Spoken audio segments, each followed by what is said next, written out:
Сәлеметсіздер ме? Бүгінгі халықтық парламенттің Қытаймен визасыз қарым-қатынасты жасауды тоқтату туралы баспасөз мәслихатына келіп отырған барша қауым.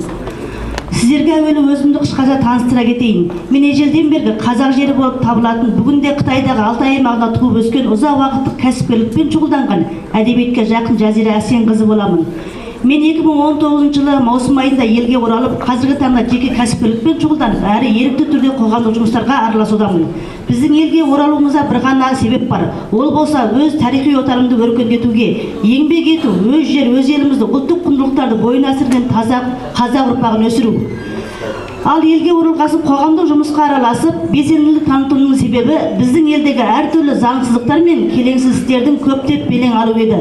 Мен Қытайда Қытай халқымен етене өскендіктен және 2017 жылдағы Қытайдың саяси үйрену деп аталатын лагерінде себепсіз қамалып, 1,5 жыл отырған Қытай лагерінің тірі куәгері ретінде Қытаймен визасыз режимнің болашақта елімізге жасайтын жымысқы саясаттары мен құйтырқы әрекеттерін жақсы білемін деуіме әбден болады. Қазанның қақпағы ашық болса, иттен ұят кетеді деген біздің шекарамыз Қазақстанның қақпағы. Қақпақ ашық болса, кез келген ит қазандағы асты жейді. Сондықтан орыспен де Қытаймен де тек визалық режиммен ғана қарым-қатынас жасауымыз өте маңызды. Әсіресе бүгінде 2 миллиардқа жетіп қалған Қытаймен визасыз режим жасау болашақта елімізге мынадай қауіптер әкелетіні сөзсіз.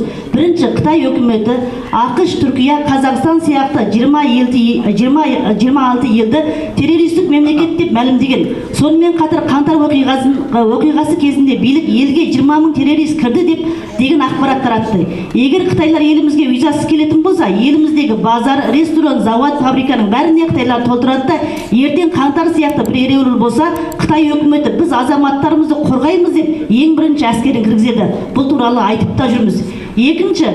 Екінші, қазақтың жерасты байлығын қазып, мұнай мен газымызды, сонымен қатар түрлі дәрілік шөптер мен басқа да жабайы аңдарымызға дейін қидай сыпырып, Қытайға тасып, жылда қазақтар өз жерінде өз байлығын өзі ала алмай, жері экологиялық апатқа ұшыраған елге айналады. Оған бүгінгі айналасында 10 жылдың ішінде Қытайдың отарына айналған Африка елі дәлел. Үшінші, Қытайдағы ұзақ жылдық бір балалы болу саясатының салдарынан қазір Қытайда ер азаматтар күрт көбейіп, олардың үйленуі қиындаған. Қытайдың визасыз жасауының бір себебі де осы. Миллиондаған бойдақтарға Қазақстаннан әйел тауып беріп, болашақта жиендер арқылы Қазақстанды жаулау. Оған бүгінгі Сингапур, Филиппин елдерінің жоғарғы бөлігінде отырған қытайлар дәлел. Төртінші, базар жағалап күн көрген саудагер қазақтардың дүкендерін жоғары бағамен сатып алып, Қытайдан тікелей арзан тауарлар кіргізіп, бүкіл базарларды қытайлар иемденіп, қазақтар оларға амалсыз құл болады.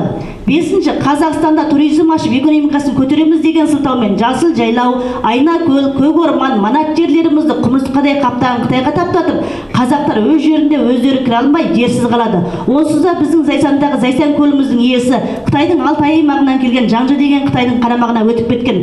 Әйгілі Катон Қарағайдан жер сатып алып, марал бақтырып, саяхат кәсібін ашудың қамын жасап, марал ағзаларын болашақта дәрі жасап Қытайға шығарсам деген жоспарында өз құлағымызбен естігенбіз. Алтыншы, Қытай оқулықтарында Балқаштан бері қарайғы жер біздікі деп оқытып, арнайы карта жасаған. Қытай визасыз режим жасаудың ар жағында осы бір сұмырай арам ниеттер жатқандығын түсінуіміз керек. Жетінші, қазақ жастарын Қытайдан тегін оқытамыз деп оң-солын танымаған 11-ші сынып бітірген жас қыздар мен балаларды ішкі Қытайда 5 жыл тәрбиелеп, Қытай идеологиясын сығырып, зомби етіп, қыздарын қатын, ұлдарын құл етіп, солар арқылы қазақтарды қолында ұстайды. Сегізінші, Қазақстандағы мектептерге Қытай тілін оқытуды міндеттеп, бара-бара Қытай тілін оқуға да жұмысқа да негізгі тіл етіп, одан өтпегендер жұмыссыз қалдырады. Тоғызыншы, билік миллиондаған қазағымыз визасыз режим арқылы елге оралады деген жалған сылтау айтқанымен, бірақ Қытайдағы қазақ, ұйғыр, дұңған, өзбек, қырғыз, мұңғыл сынды азшылық ұлттардың қолында паспорттары жоқ. 2017 жылдан бері Қытай өкіметі жағынан тәркіленген және интернет құралдар арқылы Қазақстандағы туыстарына хабарласу шектелген немесе тыңдағыш орнатылған. Сондықтан бұл визасыз режим арқылы Қытай қазақ елге көптеп оралады деу бос сандырақ. Егер ондай оңай жағдай болса, бірінші болып менің бірге туғандарым келер еді. Қазіргі таңда олар келмек түгіл менімен хабарласуына да тыйым жасалған. 10-шы, Қазақстан азаматтары да Қытайға визасыз бара алады деу де мүлдем өтірік. Қазақстан азаматы болып табылатын Қытайдан көшіп келген қандастардың визасыз емес, визамен де баруына шектеу қойылған. 11-ші, Қазақстанда құпия қызметкерлерін көптеп дайындап, тыңшылық компанияларын құрып, Қазақстанда орнатқан сергек камералар арқылы әрбір қазақты бақылауда ұстап, бұлтшыл белсенді азаматтар тырп еткізбей ұстап түрмеде шірітеді. 12-ші, Қытай кезде нәрестелер жоғалып, адам ағзалары саудаға түсуі көбейді. Маймылдың миын тірідей тірідей шырылдатып жейтін, бірінші туыт ұл баланың жолдасын жасартады деп сорпа қайнатып ішетін, ұзақ өмір кешіру үшін нәрестені жейтін Қытай халқы біздің заңы әлсіз әрі кемелсіздігімен қатар әділетсіз жемқор ортаға келгенде ол жауыздықтары асқынбаса бәсеймейтіні белгілі. 13-ші Қытайдағы ірі банктер келіп Қазақстан банктерін сатып алып, банкке қарыз қазақтың бәрін Қытайға борыштар етіп, жылжымайтын мүліктерін тартып алады. 14-ші Қытай елімізге келсе, жер асты үсті байлығымыздың Қытайға ағылуымен қатар, Қытай жалған тауарына тәуелділіктен экономикамызда көптеп Қытайға ағылады. 15-ші Қытайда 2025, 2035, 2055 атты жұмысқы жоспары бар.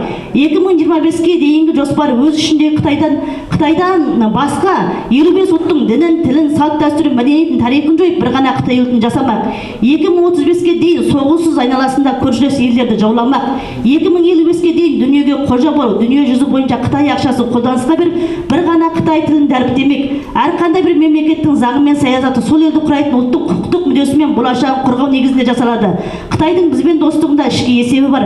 Олар Қазақстанмен тек сауда экономика жағында ғана доспыз деп айтады. Ал бізде Қытаймен достығымызда шекара шектеулер болу керек. Қытаймен бір жол бір белдеу саясаты өзге елдерді жарылқау үшін емес, болашақ Қытайдың дүние жүзіне қожа болу арманның жолы екенін ерекше ескергеніміз абзал.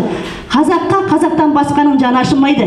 Бір ел орнықтылығын сақтаймын дейді екен, өзге елге тәуелдігін бәсеңдетіп, өз ел ішіндегі өндірісті дамыту керек. Бай мен кедейдің farkын жойып, орта шауқатты халықтың санын молайту керек. Заңдарымызды кемелдендіріп, әділетті қоғам құру керек. Ұлттық құндылықтарымызды дәріптеп, ана тіліміздің мәртебесін көтеріп, отаншылдық ұрпақ тәрбиелеуіміз керек.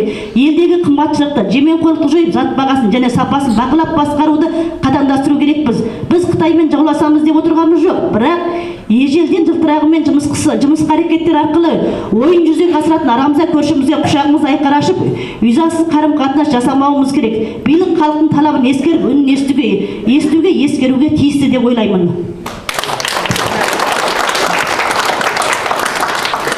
Құрметті көрермен, каналға жазылып, бейнені бөлісіп отырыңыздар. Сонымен бірге тәуелсіз журналистиканың дамуы үшін көмек көрсетіп донат жіберіңіздер. Банк шоттарымызды бейне материалдың соңына және комментке қалдырдық.